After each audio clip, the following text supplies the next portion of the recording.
This morning there was a terrific documentary on about socks, their origins and their uses. Quite a heavy topic in the wrong hands, but delivered with a very light touch. Well done, BBC.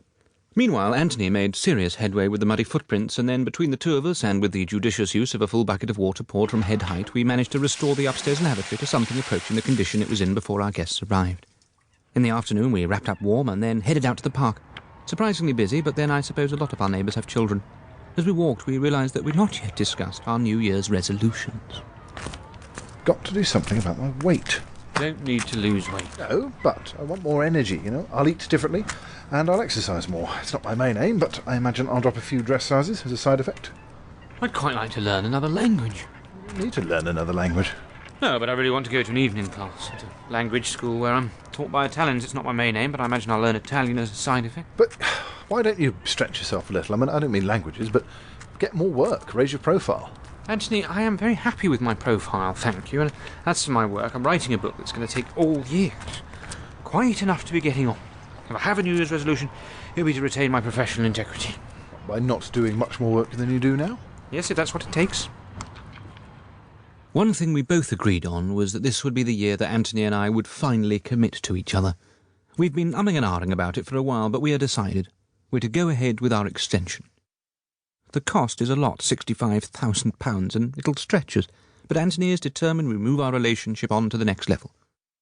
We dined simply that night. I seasoned some of last night's leftover couscous, squeezed a little lemon over it, and then tossed some mixed leaves in a little olive oil and some white wine vinegar.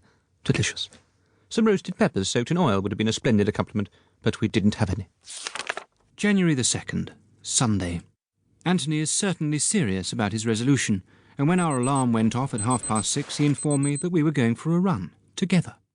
I wasn't anxious to accompany him. I've always thought that running, like the dishes, is best done alone and at one's own speed, but I'm happy to break my rules if it will encourage him.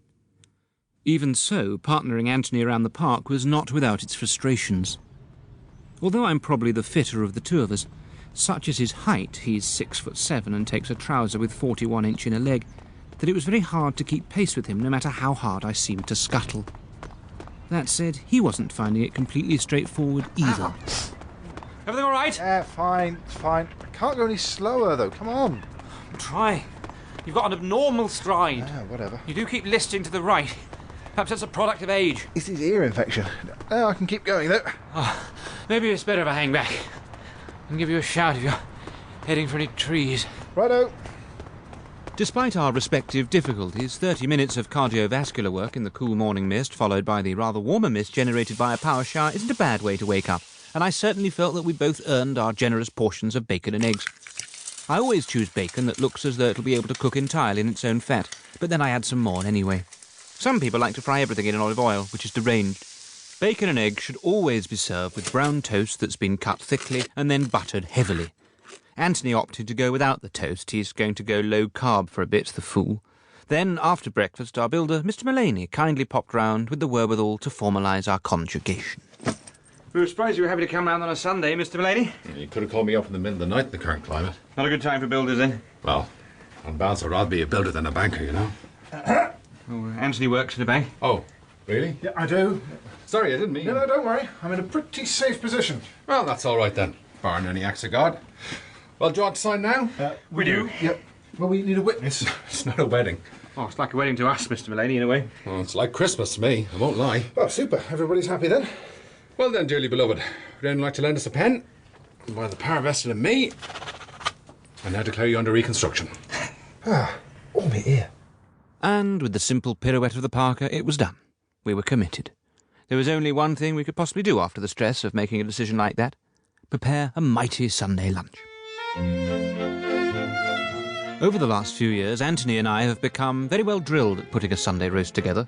First up, I like to get to grips with the meat, whilst Anthony's a demon with the peeler. I use the work surface next to the range, and Anthony takes the chopping board to the kitchen table.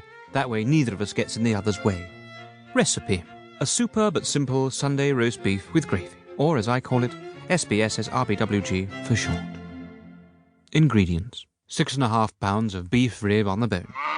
Enough beef dripping to fill an angina sufferer. 6 or so carrots peeled and chopped. 6 or so parsnips, likewise. 2 onions, quartered. A garlic bulb, halved. 2 large thyme sprigs, as much beef stock as makes you happy, fresh I beg of you. And a bottle of red wine.